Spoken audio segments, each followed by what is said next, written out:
Big pass Tamil season 9 இந்த வாரம் official voting பார்த்தீங்கன்னா வேறு லெவலில் போயிட்டுருக்கு.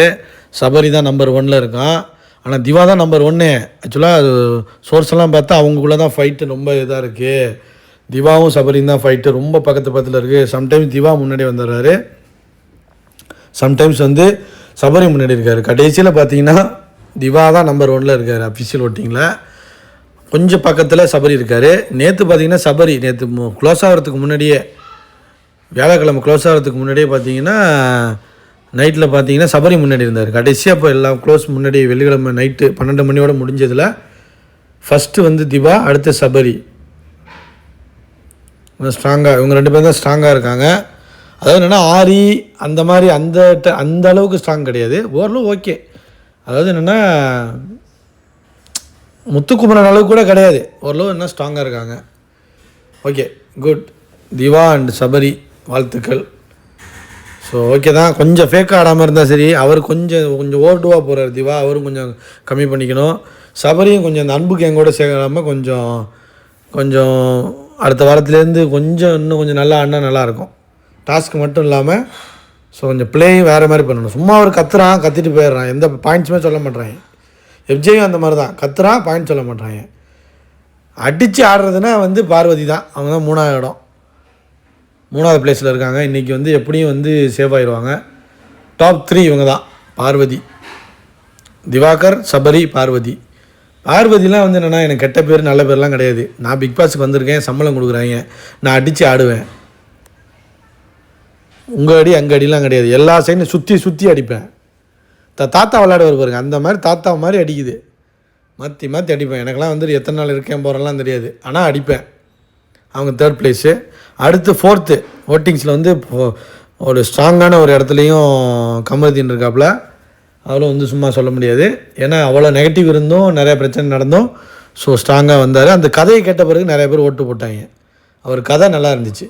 நேற்று வந்து அந்த கதைகளை கேட்ட பிறகு வந்து அது ப்ரோமோவில் அது வந்து இதில் லைவில் போய் பார்த்துட்டாங்க. 12 மணியோட ஓட்டிங் க்ளோஸ் ஆகிறதுக்கு முன்னாடியே போய் பார்த்துட்டாங்கலாம். பார்த்துட்டு அப்புறம் வந்து கொஞ்சம் ஓட்டு வந்திருக்கு. அது முன்னாடிலேருந்து ஓட்டு நல்லா தான் இருந்துச்சு. கமருதீனா கேம் ஆடுறாருயா, கண்டுக்கிறது இல்லை, கேஷுவலாக இருக்கிறபடி காட்டிட்டு மூஞ்சை காட்டிட்டு போயிட்டே இருக்கான். என்னென்னா கொஞ்சம் வாயை ஓவராக விடுறான், கொஞ்சம் ஒரு மாதிரி மிஸ்பிஹேவ் பண்ணுறான். துப்புறது, இந்த இவரெல்லாம் துப்புனா அதாவது துப்புனது பரவாயில்ல. ரம்யா பாருங்கள், நேற்று சண்டை ரம்யாவுக்கும் கமருதீனுக்கும். இப்போ ரம்யா எந்த லிஸ்ட்டில் வைக்கிறது? அதனால் கமருதீனுக்கும் நல்ல ஓட்டு இருக்குது மக்கள் மத்தியில். ரம்யாவுக்கும் ஓகே. ரம்யாவுக்கு வந்து என்னென்னா ஓரளவு தப்பிச்சிருவாங்க இந்த வாரம். இல்லை விஜய் டிவி பிளான் பண்ணி தூக்குறதுனா கூட தூக்கவும் வாய்ப்பு இருக்குது, நம்ம சொல்ல முடியாது. ஆனால் ரம்யா தான் 5வது இடத்துல இருக்காங்க. அவங்களும் கொஞ்சம் ஸ்ட்ராங்காக தான் இருக்காங்க. ஆனால் வந்து சொல்ல முடியாது அஃபிஷியலில் நீங்கள் 5வது இடத்துக்கு போனதா. சனத்தெல்லாம் எப்படி தூக்குனாங்க, அந்த மாதிரி தூக்க வாய்ப்பு இருக்குது. அப்சர்வ் அந்த வாட்டியாக 100% தூக்க வாய்ப்பு இருக்குது. எல்லாருமே என்ன சொல்கிறாங்கன்னா, விஜய் டிவி சோர்ஸ் படி என்னென்னா டபுள் எவிக்ஷன் சொல்கிறாங்க. அதில் அப்சரா ஒரு ஆள், எஃப்ஜே ஒரு ஆளுன்னு சொல்கிறாங்க. இன்னொரு குரூப் என்னென்னா கெமி அரோரான்னு சொல்கிறாங்க, இன்னொன்று எஃப்ஜே அரோரான்னு சொல்கிறாங்க. எந்த அளவுக்கு உண்மைன்னு தெரியல. அப்சராவுக்கு வந்து நல்ல ஒரு ஸ்ட்ராங்கான ஓட்டு தான் இருக்குது, ரொம்ப டவுன் கிடையாது. ஓரளவு இவங்க 4 பேரும் ஒரே மாதிரிங்க. அப்சரா, எஃப்ஜே, கெமி, அரோரா, இவங்க 4 பேரும் ஆல்மோஸ்ட் சேமாக தான் இருக்காங்க. பெரிய அளவுக்கு டிஃப்ரென்ஸ்லாம் கிடையாது. எஃப்ஜே வந்து அவன் போயிடணும் இந்த வாரம், இல்லைனா லவ் கண்டென்ட்டுங்கிற பேரில் காஜி வீடாக மாற்றிடுவாங்க. இவன் காஜி கிடையாது, வர்றவங்க காஜியாக இருக்காங்க. இந்த வாட்டி ஒரு கேர்ள்ஸ் காஜி, எப்போதும் பாய்ஸ் தான் காஜியாக இருப்பாங்க, இந்த வாட்டி கேர்ள்ஸ் காஜியாக இருக்காங்க. ஆனால் இவன் கிருக்கேன், எல்லாத்தையும் போட்டு உடப்பான். ஒன்றும் உடைக்கிறான், இல்லைனா கோச்சிக்கிட்டு படுத்துக்கிறான், இல்லைனா புகை போடுறான்.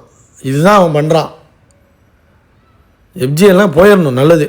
ஆனால் அவனுக்கு வந்து கொஞ்சம் ஓட்டு கொஞ்சம் மேலே கொஞ்சம் கீழே இருந்து கொஞ்சம் மேலே இருக்கான்.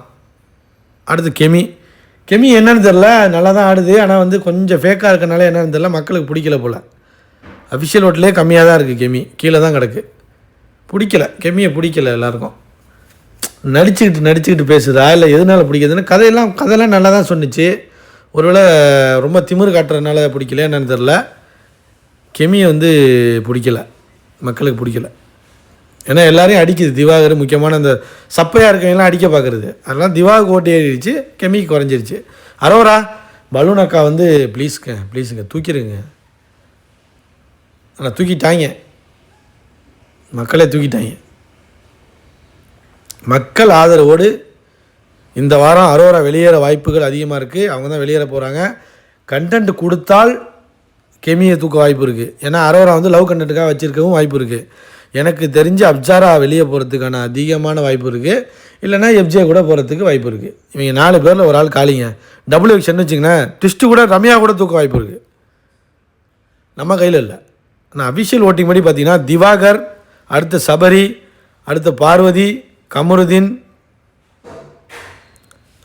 ரம்யா, அப்சரா, எஃப்ஜே, கெமி, அரோரா ஃபயராக இருக்கும். விஜய் சேதுவோட சம்பத்துக்காக வெயிட்டிங். பாய்.